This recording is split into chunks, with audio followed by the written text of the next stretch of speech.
Napakaraming dapat na paglagong espiritual ang maranasan ng mga anak ng Diyos. At isa dito yung lumawak hindi lang ating isip, ang ating puso, kundi bumuka rin ang ating mga braso, bisig upang yakapin ang ibang mga kapwa mananampalataya.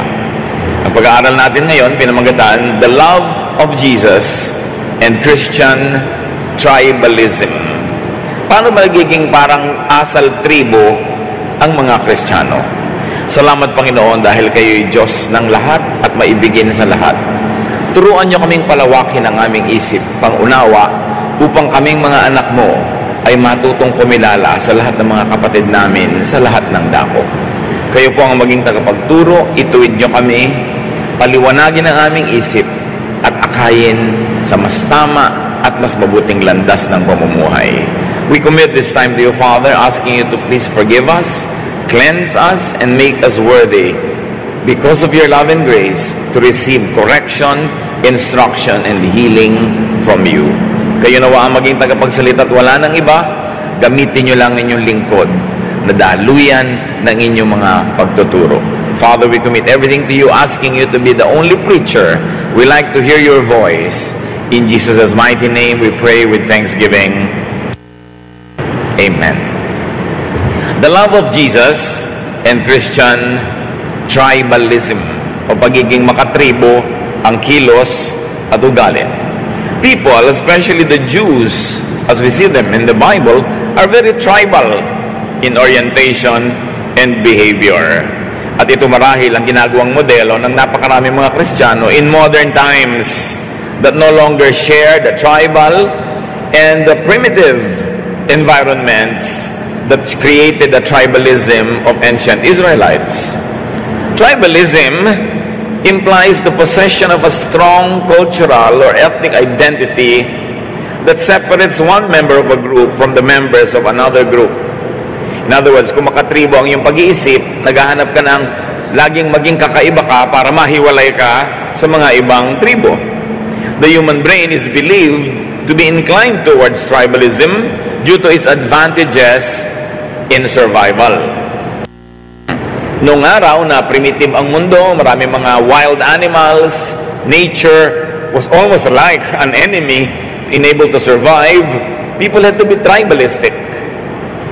Konti ang food supply, walang developed agriculture and trade. Therefore, there was a very big issue about survival, and tribalism, banding together in a small group, ensured that there was more chances at staying alive. But because of that, you love only your tribe and hate everyone else. Tribal love is most naturally limited to the tribe. The tribe might be composed of a very small community, some families, or a family, or the most basic and strongest tribe is the self, the individual. Na pag talagang sobrang kagutuman na, pati magulang nalilimutang anak niya, yung anak niya, at nagiging makasarili. That is why survivalist persons are ultra-selfish. Tribal love is selfish. That's why tribalism is not suited to Christianity. Tribal love is defensive of self and offensive to the other. Laging ipinagtatanggol ang sarili at inuusig ang iba. Kasi sa tribalism, laging may other. Sila versus tayo. Ikaw versus ako. There was always an other to separate from. An other to demonize so that when you take away his food, you don't feel guilty. Total demonic naman siya. Laging may other to contrast with and avoid becoming liking and becoming alike. Kailangan ay hindi ko siya magustuhan at kailangan hindi ako maging katulad niya. So tribalism is always very insecure about identity, and tribalism is always focused on becoming distinct, identifiably different. And the bloodiest offenses and defenses are against the nearest threat. Siyempre sa tribalism, ang kaaway mo naman hindi yung malayong-malayong pulo o bansa, yung katabi mong tribo. Kasi yun ang kakompetensya mo sa pagkain, kakompetensya mo sa lahat ng bagay. Kaya kahit sa Bible, in the history of humanity, the bloodiest offenses and defenses are against brothers or sisters. Yung mga sibling rivalry sa Bible, no? May rivalry ang magkakapatid for love, for attention, for food, for inheritance. Kaya mga pinakamapapait na mga awayan sa mundo, hindi awayan ng mga taga-ibang bansa, kundi awayan ng magkakapatid. Because now the self becomes the tribe against another tribe who is your brother or sister. The bloodiest offenses and defenses are against entities that share common borders, like close relations, like neighbors. Ang magkakaaway na bansa, yung magkakadikit, nag-aawayan ng dagat, nag-aagawan ng mga pulo, nag-aagawan ng bakod, yung malapit ang tendency mo na kaaway. Kaya maraming mga Kristiyano ang laging minamasama, inaaway, sinisiraan kapwa Kristiyano, hindi yung mga taga totally different religion. Kasi they don't find people from totally different religions as their competitors for membership, as their competitors for righteousness.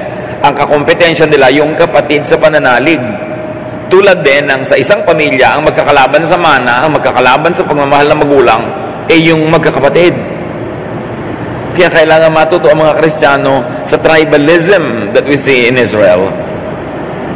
Tribalism means love yourself and hate the other.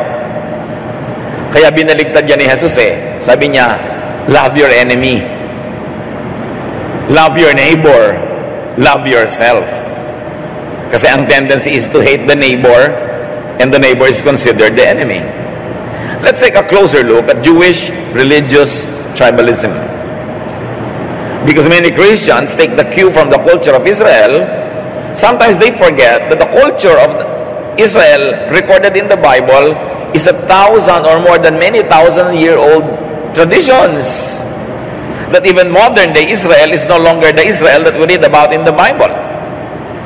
Nalilimutan nating libu-libong taon na si Jesus at ang kanyang grupo ay 2,000 taon na ang nakalipas, at sila Abraham, sila Moses ay libu-libong taon na kalayo kay Jesus. Kaya pag lagi nating kinopya yung mga ginagawa ng mga ancient Israelites, para tayong bumabalik sa kuweba, sa Stone Age, na sila man, yung mga Israelites ngayon ay hindi na ganun. But Israel was very, very tribalistic. Israel was always under threat. Kaya binigyan ba naman sila ng promised land, tapos may tao doon sa promised land, kailangan pa nilang bulabugin. Kailangan nilang agawan ng lugar. Tapos lagi silang binabalikan para makuha uli yung nakuha nila, laging may gera. So there's always a threat. That's why Israel had to be very tribalistic for survival. Kahit nga ang Israel ngayon, naliligid ng dami-dami mga bansang iba ang pananalig, kaya hanggang ngayon, napaka-tribalist ng kanyang pananaw, siyempre, especially militarily. The Hebrews have always been a tribal people. 12 tribes, they insist. So the primitive and ancient orientation of the Hebrew people was staunchly tribal. For defense and offense, for survival, for security. Israel's primitive concepts, perceptions, articulation, and even uses of God are tribal and selfish. Kinanila na lang nila ang Diyos, sila na lang ang anak ng Diyos, kanila na lang ang langit. Of course, this thought was developed, taught, and institutionalized by their ultra-tribal priests, whose great agenda was nation building. Ang mga pari po ng sinaunang Israel ay makabayan, at inuuna nila yung agenda ng bayan, pagbuo, paglikha, pagpapalakas, at pagpopromote ng bayan. Kaya marami silang religious teachings na sobrang makabayan, to the point that it is tribalist, and it's already against all the other nations around them. They needed that to survive. Their centrist and selfish theology informed their concept of God and their relationship with everyone else. Ang pananaw nila sa Diyos, ang pag-unawa nila at pagpapahayag nila tungkol sa Diyos ay laging kaakibat, kakambal ng kanilang insecurities, ng kanilang tribalism. Kaya kulang na lang, ang kinin na lang nila yung Diyos, kanila na lang, sila na lang ang pinagpala, at patay patayin na lang nila lahat yung mga kapitbahay nila. And they find excuse in that behavior in their theologies. The theology, the literature, the culture of a nation is meant to give it excuse for being, to justify its philosophies, and to promote its interest. And Israel was not an exemption to that human reality. The Hebrew people shaped the religious beliefs to suit their tribal needs and their tribal wants. It also, of course, involved them in some of the bloodiest acts committed against others because they were tribalist. The Hebrew people appropriated the universal God to be their tribal God. Ang pangunawa nila, ang pagpapakilala nila sa Diyos ay parang kalyanan na lang. What else does tribalism do? Tribalism blurs the other's humanity. Pag tribalist ka, dahil gusto mo laging ikaw ang sumikat, ikaw lang ang mabuhay, at patayin mo yung kalaban, binubura mo yung mukha niya para hindi ka nakakakita ng mukha habang pinapatay mo siya.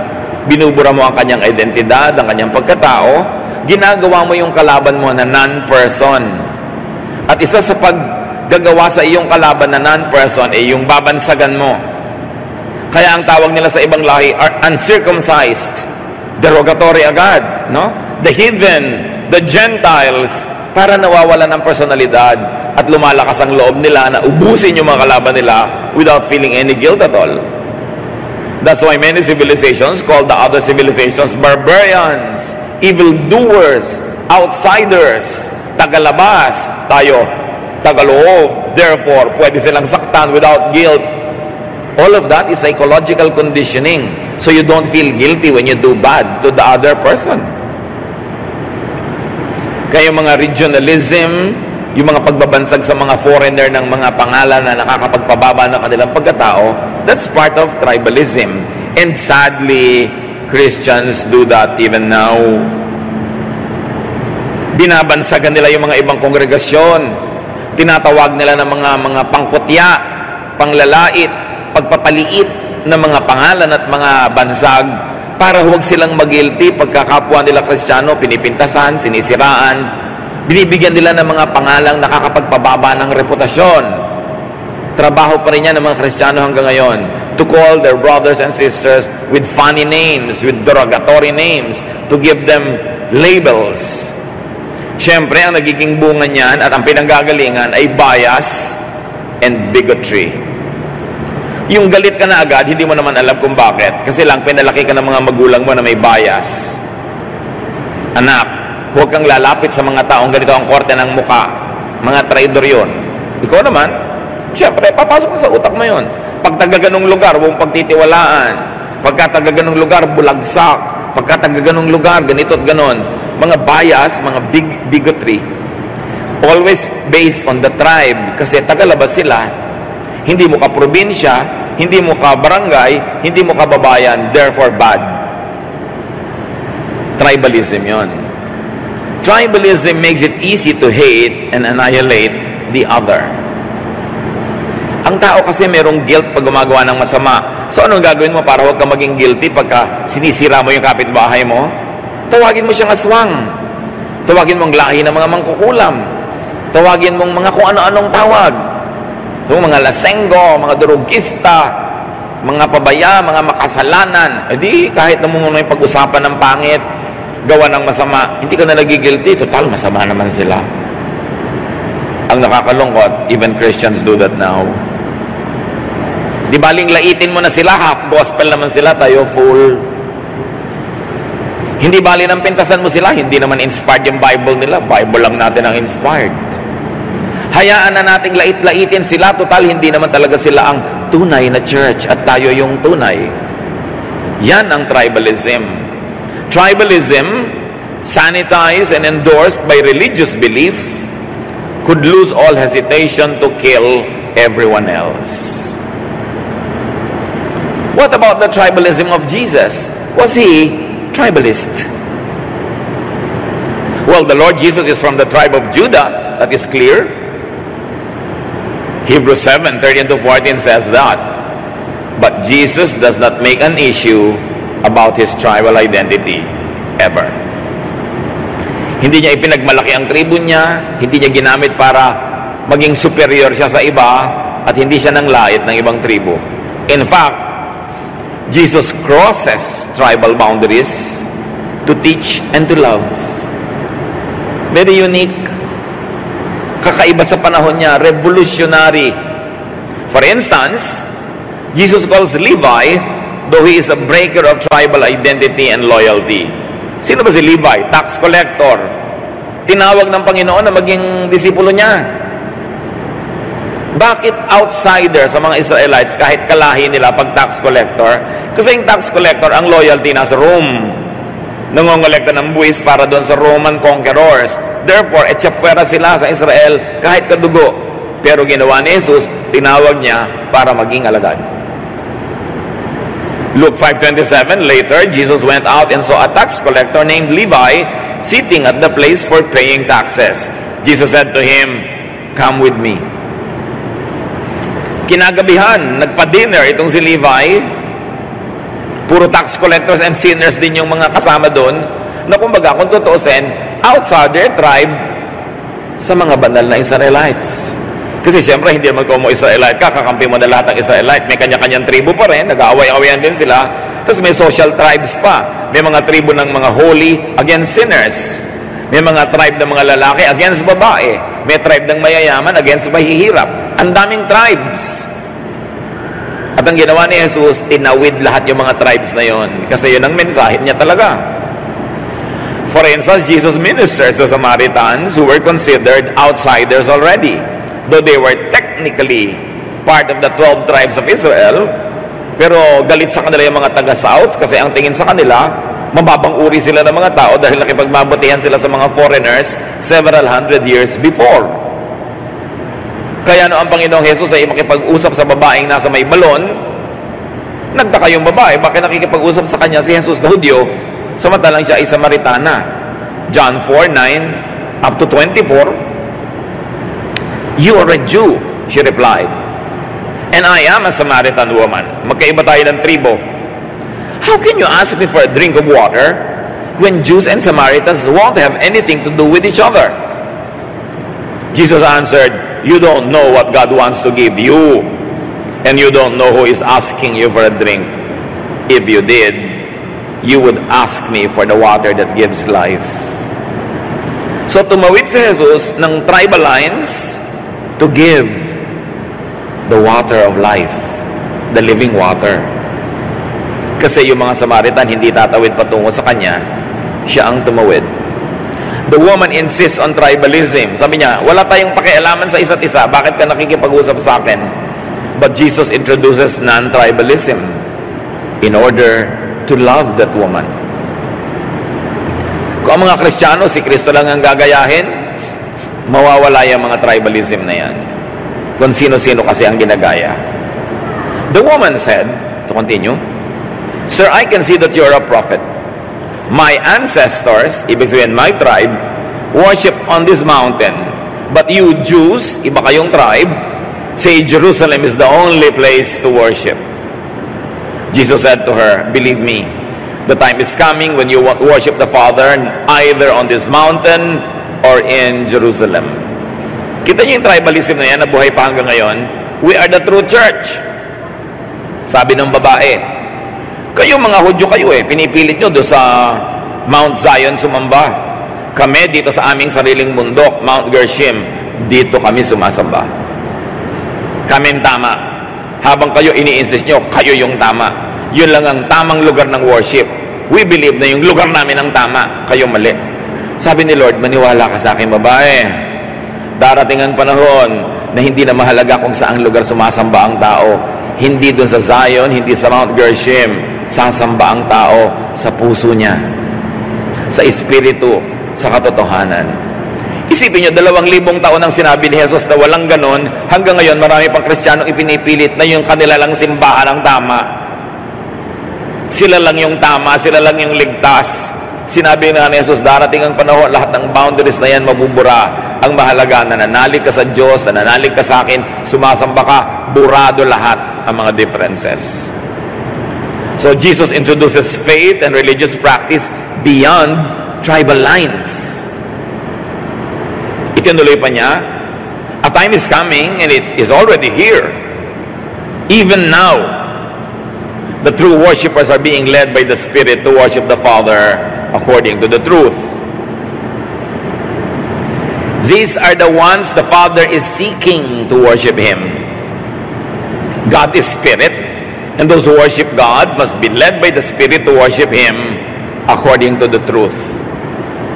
Sabi ni Lord, alam mo, darating ang panahon, sa katunayan, narito na't nagsimula na mga tunay na mananampalataya ay sasamba sa katotohanan, hindi sa props, hindi sa lugar, hindi sa affiliation, hindi sa pangalan ng simbahan, hindi sa history ng simbahan, kundi siya diretsyong kokonekta sa Diyos sa pamamagitan ng pananalig at Espiritu.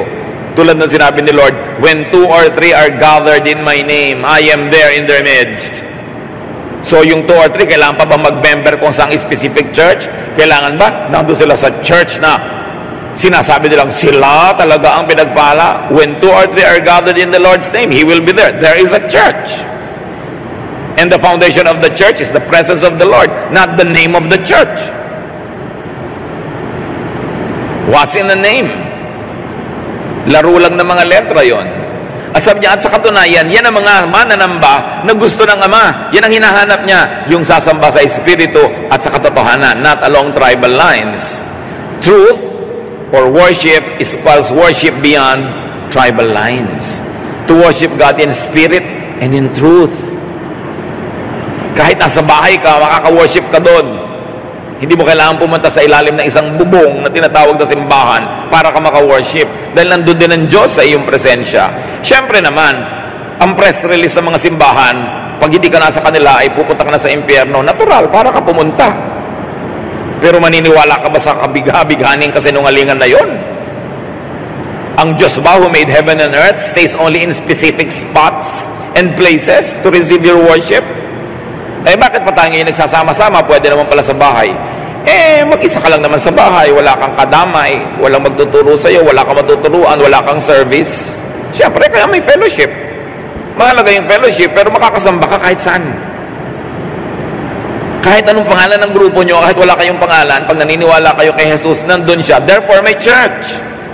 Kailangan na tayong makalaya sa kagilagilala sa kasinungalingan ng pagpa-franchise ng mga relihiyon sa Diyos na parang outside of them, hindi ka pwedeng dumikit sa Diyos. Press release lang yon. So, yung babaeng Samaritana, pinuntahan ng Panginoon. Jesus also heals the Syrophoenician woman's daughter.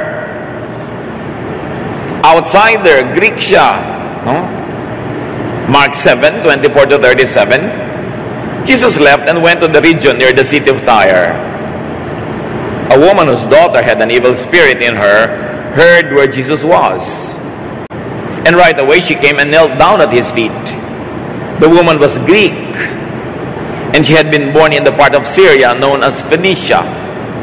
She begged Jesus to force the demon out of her daughter. But Jesus said, the children must first be fed. It isn't right to take away their food and feed it to the dogs. Sinabi ni Jesus yung usual script ng mga relihiyosong Hudyo. Ang tawag nila sa mga hindi Hudyo, dogs. Mga Gentiles. Sabi ni Lord, bakit naman papagalingin ang anak mo? Ang pagpapagaling at pagpapakain dapat sa mga anak lang ng Israel, hindi sa mga aso. Isang napakalaking pagsubok sa babae. Dahil yung usual traditional line ang sinabi ni Jesus. The woman replied, Lord, even dogs eat the crumbs that children drop from the table. So ano sinasabi ng babae? Lord, please blur the tribal line. Please, huwag ba nang i-emphasize sa magkaiba tayo, na magkaibang tribo kami. Kasi kahit naman aso, kumakain ng mga nalalaglag mula sa mesa di ba? So i-consider mo na lang kaming member of the household. Jesus answered, that's true. So yun talaga ang laman ng puso ni Lord. Ang babae tinetest lang. Kasi niya, that's true. What kind of prophet would publicly acknowledge being corrected by a woman, and a foreigner woman pa nga? So yun talaga ang nasa puso ni Lord. Sabi niya, that's true. You may go now. the demon has left your daughter. When the woman got back home, she found her child lying on the bed. The demon had gone. Siya, tama ka. Walang linya-linya, walang anak-anak, walang aso-aso. Naniniwala ka sa Diyos, therefore, gagaling ang anak mo. Another instance was when Jesus delivers the non-Jewish man possessed by demons, as recorded in Mark 5, 1-2, up to 20 actually. Mga lugar na maraming inaalaga ang baboy, therefore hindi mga Hudyo nandun. Pero nagpunta si Lord doon just to deliver from demonic oppression a man who was almost destined to destruction. It's always a crossing of tribal lines. Like Jesus heals the Roman officer's servant sa Luke 7:1-10. Kaibang tribo yun, kalaban pa. Una, katulong, hindi niya karanggo. Second, katulong pa ng kalaban ng Roman officer, pero pinagaling pa rin. And very interestingly, brothers and sisters, even in Jesus' ministry to Golgotha, to Calvary, someone was used by God. Cyrus of Cyrene carried Jesus' cross. Kung may tutulong sanang magbuhat ng krus ni Jesus, isipin mo, dapat Hudyo na rin. Dapat disciple niya. No, Cyrene from Cyrus, na recorded sa Luke 23:26. Scholars believe that Cyrus to be of African descent and ancestry, and therefore block a crossing of racial tribalism. If so, someone from across the tribal line was used by God to help Jesus carry the cross. What does that mean about tribalism? God was blurring tribalism, even in the holiest act of Jesus, to carry the cross and die on it. Jesus crossed tribal lines.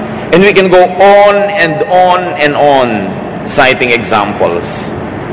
And because of that, crowds from Idumea and other non-Jewish communities also crossed tribal lines to follow Jesus. Hindi lang mga Hudyo ang sumunod sa Kanya, marami pang iba. Kaya nung ang Panginoong Hesus ay namatay sa krus, sinong unang-unang kumilala kung sino siya? A Roman soldier. Jesus is recognized by a Roman soldier kung sino pa yung pinakakalaban of all kalabans. Mark 15:39, a Roman army officer was standing in front of Jesus. When the officer saw how Jesus died, he said, "This man really was the Son of God." Everybody has been crossing lines. And at the very beginning of Jesus' earthly life, the wise men who were not Jews crossed lines to worship Him. As recorded in Matthew 2:1-12. They crossed the tribal line to go to Jerusalem, even a political territorial line, to visit Jesus and worship Him. Mag-isip-isip kayo mga kapatid sa behavior na ginawa ng Panginoon, crossing lines, fellowshipping with everybody, being called a friend of tax collectors and sinners. Do you think that Jesus would oppose ecumenical gatherings today? As many tribalist Christians oppose to the highest heavens, fellowshipping with people of different sects and congregational color. Another look at the tribalism of Jesus. Jesus commands reaching out beyond tribal lines to all humanity. Ang utos niya, tawirin, bagtasin, buwagin ang lahat ng mga tribal divisions at mahalin lahat ng tao. Matthew 28:19-20. Go to the people of all nations and make them my disciples, and teach them to do everything I have told you. And what did Jesus tell them? Love. Love your neighbor. Love even your enemy. Acts 1:8. Before Jesus went up to heaven, you will tell everyone about me in Jerusalem tribe, and in all Judea, a bigger tribe, in Samaria, a different tribe, and everywhere in the world, all the tribes. And the message is still the same. Love. Accept people. Forgive one another. Love one another. How about the religious tribalism of Peter, the other apostles, and Paul?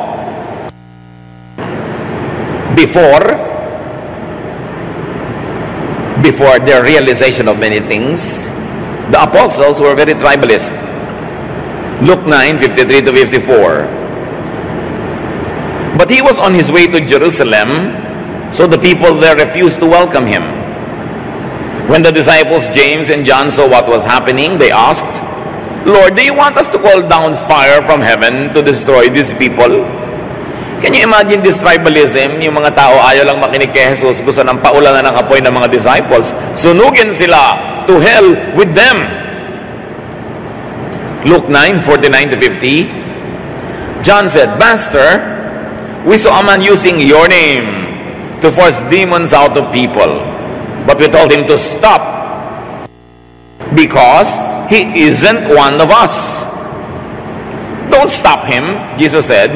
Anyone who isn't against you is for you. Naku, meron pong nagpapagaling doon. Nagpapalaya sa mga demonyo sa inyong pangalan, hindi naman member ng ating grupo. Hindi naman natin kasekta. Hindi member ng ating kongregasyon. So pinigil namin. Sabi namin, wala siyang karapatang gamitin ang pangalan ni Jesus dahil hindi siya one of us. Sabi ni Jesus, huwag niyong pigilin. Sino mang hindi niyo kalaban, ay kakampin niyo. Puwera sila, yun ang gusto mangyari ng mga disciples para sila lang ang tama, sila lang ang may authority, sila lang ang bida. Dapat yung iba walang authority because they are not one of us. But Jesus told them, recognize them. They are not your enemies. They are your friends. Yung mga religious people kasi kung bakit hindi pa kontentong tama sila dapat sila lang ang tama. Hindi sila kontentong anak sila ng Diyos, dapat sila lang ang anak ng Diyos. Tribalism. Si Paul, ano ang tribalism niya? Acts 9:1-2. No, ang pangalan pa niya ay Saul. Saul kept on threatening to kill the Lord's followers. He even went to the high priest and asked for letters to the Jewish leaders in Damascus. He did this because he wanted to arrest and take to Jerusalem any man or woman who had accepted the Lord's way. Now within Judaism, gumawa sila ng panibagong bakod. Yung mga naniniwala kay Jesus, ibang tribe yan. Dapat silang lipulin, dapat silang ikulong, dapat silang ubusin. Ubusin ang mga taga-ibang sekta. After a while, anong nangyari sa kanila? First, the apostles. Sa Book of Acts, at the day of Pentecost, when they were filled with the Holy Spirit, what did the disciples do? Ang dami nila mga kalahi na nandun sa Jerusalem para sa piyesta, pero taga-ibang bansa at iba na ang mga languages sa kanilang sinasalita sa tagal nilang naninirahan abroad. Nadinig ng mga ibang mga Jews na galing abroad, yung mga disciples speaking to them about God in their own languages. The apostles spoke in various tongues or languages, breaking the strongest tribal distinctive language. Yan ang pinakamatibay na identity ng tribo, language. Mga Pilipino, pag nasa abroad, siyempre, may mukhang Pilipino, hindi ka naman sure, baka Thai, baka Malaysian, baka Indonesian. So, sasabihin ng Pilipino, balut! Pag may lumingon, Pinoy. Language. No? Nagkakakilalan, kabayan, may titingin. Language. Itong mga disciples na masyadong tribalist, ang una nilang ginawa, they spoke in the other people's languages as empowered by the Holy Spirit. Binrake yung tribal identity nila as different from the visitors coming from abroad. Si Paul, ano nangyari sa kanyang tribalism nung natauhan at napuspos ng Espiritu? Galatians 3:28, faith in Christ Jesus is what makes each of you equal with each other, whether you are a Jew or a Greek, a slave or a free person, a man or a woman. So pati si Paul, one of the greatest church planters of all time, now was teaching, equal lang kayo, pare-pareho kayo. Basta naniniwala kayo kay Jesus, pantay-pantay kayo. Kaya kayo ay Hudyo o Greek. Sa kanila kasi dalawa lang klase ng tao, Jew or Greek, Jew or outsider. Yung sa Greek, nandun na lahat ng nationalities, outsider, foreigner, a slave or a free person. So it was a social divide. Kanina, racial divide. So whether you're a man or a woman, now a gender divide, which was the biggest tribe in Israel. Babae ka ba o lalaki, sobrang iba buhay mo, iba batas sa'yo, iba sa akin, iba lahat. Pero sabi niya, alam nyo, babae kayo at lalaki, alipin o hindi, mayaman o mahirap, insider or outsider, pantay-pantay kayong lahat basta nanali kayo kay Jesus. So ito ang tandaan nyo na teaching ni Paul about women, hindi yung mga nauna na niyan teaching na para ang babae, segunda klase. Sinabi na niya dito, pantay-pantay kayo kay babae at kay lalaki, basta nananali kayo kay Jesus. So Paul breaks the great tribal divides, racial, social, and gender distinction. And he says, faith equalizes people. Importanteng maintindihan ang mga tribalism na ito dahil yan ang sagabal ngayon sa paglagong espiritual ng maraming mga Kristiyano. How about Christian religious tribalism today? This is very interesting because this is our life today. Christian tribalism is defined, expressed, and promoted by congregationalism. Pag sobrang congregationalist, tribalist yun. Anong kongregasyon kayo? Yan agad ang tanong. Hindi tinatanong, kanino ka naniniwala bilang tagapagligtas? Kay Jesus. O di equal tayo lahat? No. Ang itatanong, anong kongregasyon ka? Maling tanong. Christian tribalism is defined by sectarianism. O sige, pare-parehong protestante, pero anong sekta ka? Pare-parehong evangelical, pero anong grupo ka? Tribalism. Meron pa, Christian tribalism is promoted by distinctivism. Distinct kami. Meron kaming distinctives. Iba kami sa inyo. And of course, these divisions are promoted along areas of doctrine.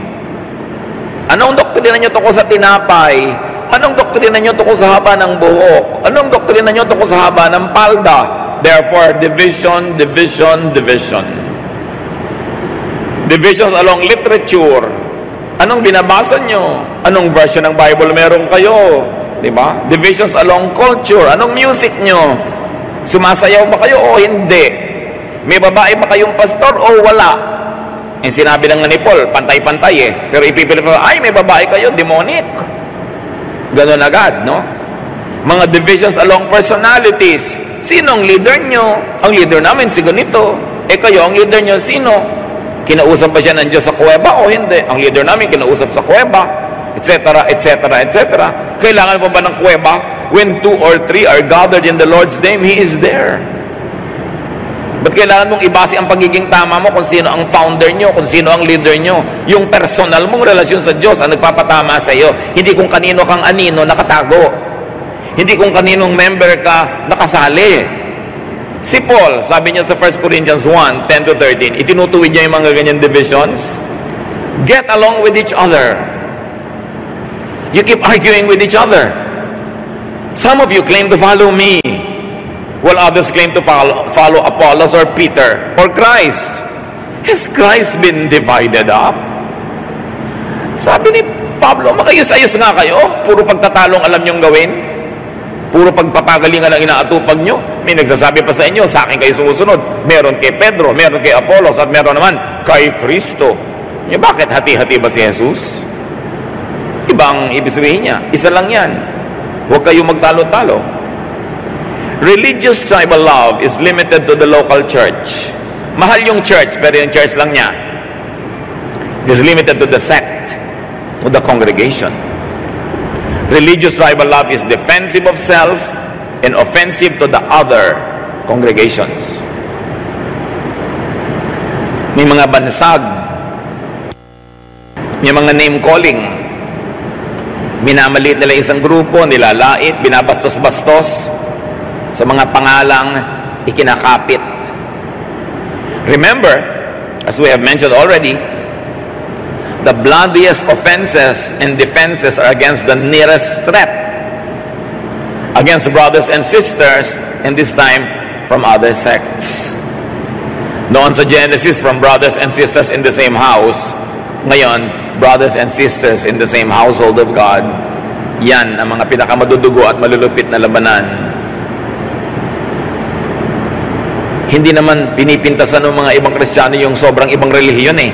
Ang pinipintasan nila yung kapwa nila naniniwala sa same God, sa same Jesus, at sa same Bible. Humahanap lang sila ng pagkakaiba para maiangat ang kanilang sarili, para makumbinsi kang sa kanila umattend at huwag dito, huwag doon. Marketing lang ang mga yan. Siyempre, may mga members siguro sa baba na naniniwala ngang tama sila, but the leaders up there should know that it's only marketing. Para i-market mong ikaw ang best brand, para ikaw ang puntahan. Christian church tribalisms, concepts, perceptions, articulation, and uses of God, like Israel in the ancient days, are tribal and local.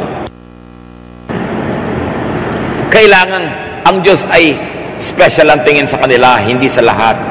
Kailangan sila ang chosen church. Kailangan the only true church. Kailangan sila ang the bride of Christ. Doon sa wedding reception na sinasabi sa langit, and all other churches will only be ushers and usherettes. Can you believe this fantastic childish tales? May mga magtuturo, ang kongregasyon po natin ng bride of Christ, tayo lang. Paano po yung mga ibang churches? Ushers and usherettes sila doon sa wedding. Can you believe this childish thinking? The only correct Bible version is the version we read. The versions of the others are demonic. Come on. This kind of thinking, developed, taught, and institutionalized by their ultra-tribal theologians, actually emphasize tribal divide. Actually, it contradicts the work of Jesus. Kinakalaban ang gawa ni Jesus na pag-isahin ang kanyang mga anak, burahin ang mga pagkakahawa-hiwalay, yung pagtuturong tayo lang ang tama, mali yung iba, huwag silang tawaging brother. Yung kanilang word na brother, hindi ka tatawaging brother. Kasi hindi sila sure. Kahit na-baptize ka na nung iba, pag lumipat ka sa kanila, ibabaptize ka ulit kasi baliwala yung baptism ng iba. Bautismo nila na tama. May mga churches na kahit pastor ka, hindi ka tatawagin pastor ng members ng church na yon. Ang tinatawag lang nilang pastor, yung pastor ng congregations nila. Ang itatawag lang na sa'yo siguro, brother, at pasalamat ka kung tinawag kang brother, buti nga tinawag ka pang brother. This kind of mentality. They do not need to be just correct. They need to be the only correct one. Tribalism. Their tribal theology informs their concept of God and their relationship with all believers na superior sila. Kailangan superior sila. Direct link to the apostles sila, ikaw hindi. There is a manipulation of history to brainwash those that believe in them. But remember, when 2 or 3 are gathered in the Lord's name, He is there. You have a church.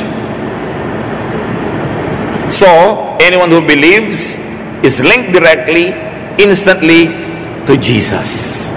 That is the truth. That is believing and worshiping in truth and in spirit. Tribalism says, and to make it easy for our conscience, let us call them names. Let us give them derogatory labels. Let us caricaturize them so we can make fun of them. Let us blur their identity and humanity so we don't feel guilty speaking like unbelievers about and against them. Pagpakonsuelo sa konsyensya, nahamakin nila ang kapwa mananalig para huwag silang mag-guilty pag nililibak-libak nila. Tribal Christians shape the religious beliefs to suit their tribal needs, wants, and to demonize and therefore subdue and dominate the other. Ang goal ng tribal Christians, madomina yung iba.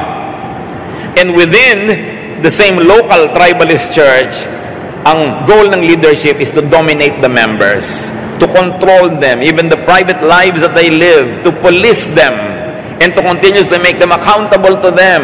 May mga hukuman sila na nililiti sa mga nagkakasala, binibigyan ng mga parusa, samantalang hindi pa nagja-judgment day. Salvation pa ngayon, hindi pa judgment. Observe this, brothers and sisters. Many tribalist Christian denominations that came from America originate from states where slavery and racism were practiced and institutionalized in society at large or in the church itself. Maraming mission sa Pilipinas galing sa Amerika. Maraming mission na nakarating dito galing sa mga states sa Amerika na daang taon na may slavery, may racism. At sa mapa, yung mga pula sa South, yan yung mga Confederate States na nakalaban ng mga taga-North, nag-civil war sila dahil sa South, gusto nila may slaves. Hundreds of years, nanguhuli ng mga tao sa Africa, ibinebenta sa mga slave markets, meron silang free labor sa kanilang mga plantations. Ang kanilang mga churches, kahit Christian at may verses sila, hindi pwede mag-church yung mga Negroes. May segregation at ang pang-justify nila, Bible verses. Yes, they had segregated Christian churches. And they had verse-based pro-slavery doctrines. And even fought wars for such doctrines. Ang pinaglabanan talaga ng napakadugong civil war sa Amerika ay slavery. And the southern states wanted slavery forever. They wanted black people to be their free laborers. At mababa ang pagtingin nila, very racist. Gusto nila, controlled nila yan. So like the American Civil War of the 1861 to 1865. And where from the American South, where many Christian missions of the Philippines come from. In the name of God, using Bible verses, they wanted to subjugate a race. Racist, controlling, and they wanted slavery. So in the deep South, up to now, until very recent history, many people in these places, though not loud, could still believe deeply in the racial or philosophical superiority. And if they were Christians, they could imbue those in theology. Hindi lahat. Hindi natin sinasabing lahat. Pero pagka dun galing yung missions, suriin mo kung merong nalalabing mga bakas ng mentality na may mga slaves dapat, racism, separatism, tribalism. Merong other, very clear. We pray and we hope that it no longer exists, especially in modern times. But in case that you wonder why some churches are very separatist, very tribalist, very self-righteous, very condemning of others, i-trace nyo baka galing sa South. At hindi naman lahat ng galing sa South ganun. We pray not. Pero i-trace nyo dahil may posibilidad na may mga latak ng master-slave mentality yung mga tao, kaya very controlling and very tribalist. In their need to be superior, they demonize the other. Ano yung other? Sa mga missionary, tingnan natin yung mga missionary naman. Ano yung other pag Kristiyano? The other culture, like musical forms and instruments. So pag galing sa mga ganyang background ng missionary, pagpunta niya sa isang bansa, sa isang kultura, demonic ang music doon, demonic ang culture doon, lahat palitan, gawing culture nila, music nila, kasi yung kanila, sacred. Naniniwala ba kayo sa ganun? Demonic yung ibang Bible versions, kanila lang ang tama. Demonic yung ibang seminaries, seminary lang nila ang tama. Therefore, demonic yung other churches. Kaya huwag kayong magtataka kung sobrang mapanglait, mapanglibak, sobrang separatist. Because as long as you are the other, you could only be of the devil. Tribalist attitude yon to justify their self-proclaimed superiority and to justify their evil behavior towards you. Sadly, many global missions come from these areas where much cultural insecurity, defensiveness and offensiveness and bigotry could still be very much alive.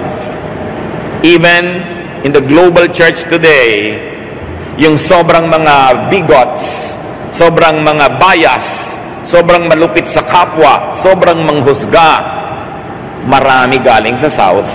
Hindi lahat, pero marami. The people they convert get to receive not only Christ, but also the contradictory culture of self-righteousness, domination of others, control of members, a lot of anger and hatred that their missionaries could bring, intentionally or not. And their converts could learn and then ferociously promote because of their ignorance. Sa kakulangan ng kaalaman sa kasaysayan, sa kultura, hindi lang natatanggap ng mga tao yung Kristo na dala ng misyonero, natatanggap din niya yung bias, yung bigotry, yung separatism, yung judgmentalism, nahahawa din. Isinusumpa rin niya ang sarili niyang kultura, ang sarili niyang bayan, ang sarili niyang kulay, ang sarili niyang wika, at ang ginagamit lang niya ay yung kultura, musika, wika ng misyonary. Mga kagilagilala sa panglalait at ang pandudusta sa iba't ibang lahi sa mundo na nanggagaling sa mga seminaryo at mga misyonero na nasa mga lugar where slavery and racism were institutionalized and even they went to war for. So look at the map and see where slavery and racism was widely practiced and institutionalized. America had to fight a civil war for this. Yung mga pula, the deep south, dyan yung slavery, dyan yung racism, dyan yung mga kalupitan sa kapwa na ginagawa kahit ng mga church people, and they even use verses to justify their bad behavior. Then check if your local church is a fruit of foreign missions that originated from there. Then check if your theology and culture is tribalist. Pray not, hope not. Sana nalampasan na ng mga tao yung tribalism. But consider these questions and answer them with a yes or no. God is the foundation of all churches that believe in Him. Anong sagot? God is the foundation of all churches that believe in Him. Yes or no? Yes.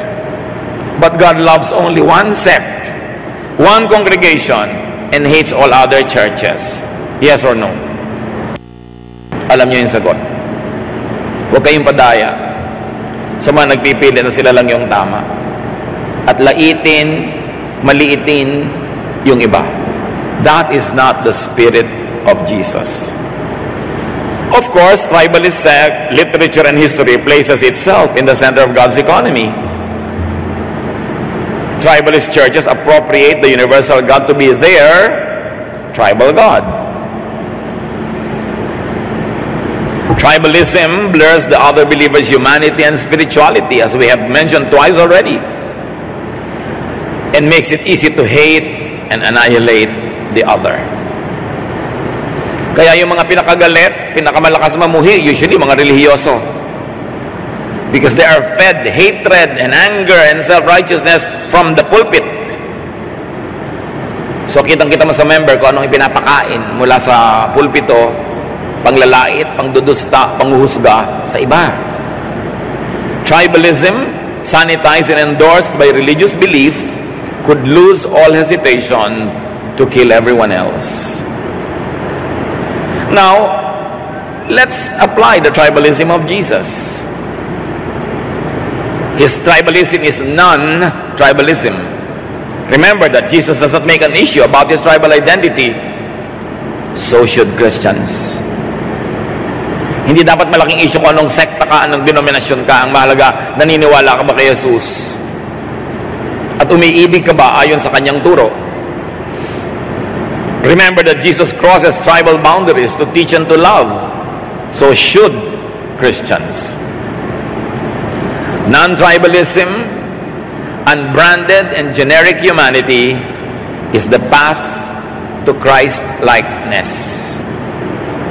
Sino man ang gustong maging kawangis ni Kristo ay dapat kumilala sa kanyang kapwa bilang kapatid at sa kapwa mananampalataya bilang kapantay, hindi inferior. God's people have to be humane, fully humane, so that they could graduate from being human to being spiritual. Kailangang lubusin mo muna ang pagiging tao at makatao bago ka lumampas sa pagiging tao at maging spiritual. Salvation towards spirituality, universality, godlikeness is first a salvation from inhumanness, from subhumanness, from the deforming and warping effects of tribalism. Para tayo maligtas sa pagiging hamak na tao lamang, kailangan muna tayong maligtas sa pagiging makahayop. Kailangan tayong maging makatao.